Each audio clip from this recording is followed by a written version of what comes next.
right. So our topic this morning is Love Unlimited. And as much as I like to think of myself as grammatically perfect, I realize the title is redundant because love by its very nature is unlimited. So you have to excuse me on that one. And our capacity to love surpasses any talent, skill, or ability with which we may be endowed. And we possess it naturally. We don't have to go out and get it or wait for someone to give it to us. We possess it naturally. In fact, it is thought by most faiths to be divinely infused in us. And even where they may differ philosophically, religions agree on this one vital point. Love figures prominently in all belief systems. It may be extolled as a virtue. It may be understood as a cosmic force, a generative power, a transcendent energy, or an immanent essence. And it may even be regarded as a duty or an obligation, even a moral imperative. There are religions who actually command their adherents to love God above all else and to love humankind for the sake of God. Now, fortunately, our teaching is a little bit different, right?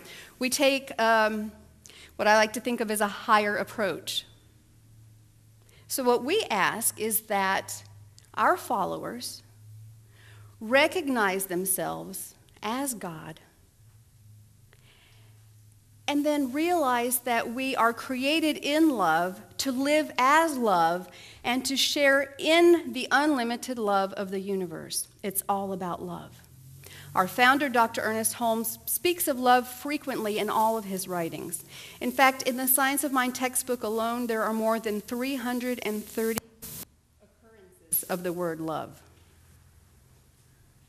In the very first chapter, he tells us that we are actually living in a universe that is dominated by love.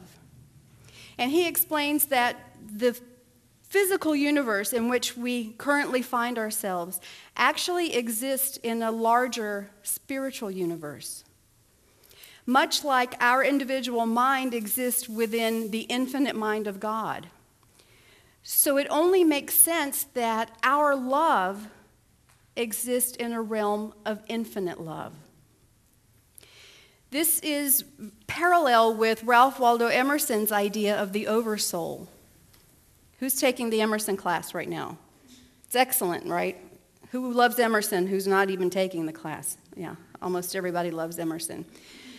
So Emerson posits a divine unity that comprises the individual being of every person. Now, Emerson also refers to the oversoul as the common heart. Now, to me, that means love. What do you think? Yeah. So today, in exploring the unlimited nature of love, we will look at three areas: God as love, God as us, and God as a personal ministry, effectively taking it from the macrocosm to the microcosm and back again. So let's begin with God as love. As metaphysicians, we believe in God and nothing else. God is all there is. Spirit is the only creative force in the universe. There is nothing else. It had no beginning and it will have no end, which means it is infinite, it is eternal, it is unlimited. Nowhere do we see it written that the divine is just one of the many powers in the universe, do we? It's the only one. And because it's the only one, we must conceive of it as infinite. If it's all there is, all that has ever been or will be, it has to be all. It's eternal. So we can conclude that we must also be infinite and eternal. And that all its attributes must be infinite and eternal, like peace or health or wealth. We never speak of the peace of God as having limits, do we? Or the health of God. When we envision ourselves as embodying the health of spirit and displaying the health of spirit, we don't say, oh, but wait a minute, there's only so much health. So at a certain point, when you're feeling really good, you have to stop. Or the abundance of the universe. We never say, there's only so much wealth to go around, so just take a little bit and leave some for everybody else. No, it's all infinite. So we say, get in there and partake of it as much as you're ready, willing, and able to receive. Go for it. It's all there for every single one of us. What about love? Love is the most off-sided quality of the divine. But it's not enough just to think of it as a characteristic of God. We must adopt it as a synonym for God. Because God is love. Love is God.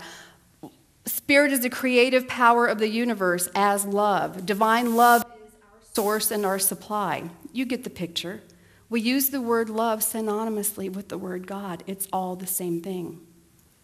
Further, we must acknowledge that God as love is infinite, eternal, and limitless, at which point the question may arise, if love is limitless, why is our experience of it sometimes limited? Right? And that's a valid question. But like everything else, our experience of love is governed by our awareness of it and our receptivity to it. According to Ernest Holmes, lack of receptivity accounts for our inability to interpret the light of love running through all life. It's up to us. So if we truly desire to experience unlimited love, we must expand our understanding of ourselves as divine love in expression. Which leads to point number 2, which is love is us. Now, often when we speak of love, we mean the love we feel in our hearts for other people, don't we? And maybe even especially this time of year around Valentine's Day. And whether or not we see that as an extension of divine love, most of us form a notion of love by degrees, don't we? We love some people more than we love others. We love dogs more than cats. Or some people love cats more than dogs. I don't understand that, but I know it happens. Or we love some people a certain amount, and it's possible we may love them more at some point. Some languages even have different terms for love depending on the quality or the degree of love. Take Spanish, for example. Te quiero means I love you. And you can use te quiero to address anyone in your life, your significant other or your family, your children, your friends. Te quiero applies to everyone. But if you want to specify romantic love, you say te amo. You don't say te amo to your children or your neighbors. Well, maybe your neighbors, but... Italian is the same way. Ti amo means I love you, but you only ever say ti amo to that special person, your spouse, your significant other, your partner. To everyone else, you say ti voglio tanto bene, which means I want very much good for you. See, it's different. The degrees of that love are different. And what about conditional versus unconditional love? How many of you think you love unconditionally? How many of you love some people unconditionally and others not so? Okay, well, hey, that's honest. I love Jay conditionally when he at least makes an effort not to destroy the kitchen. I love him a lot.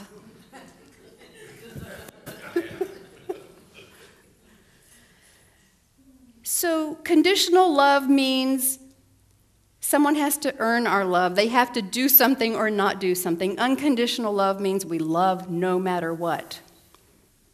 When I was a staff minister at another center, and I can't tell you which one because I need to protect the names of the innocent and the guilty, but we had the most darling elderly couple there.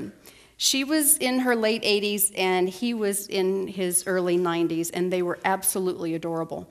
And for a time, she was experiencing some respiratory difficulty, and she had to be on oxygen for a few weeks, and she had a little tank she brought with her, and it was on a little cart that she pulled behind her. Well, the first Sunday she brought it to church, I happened to be a greeter, and they got out of the car. He always opened the door for her and held her hand. They were so adorable.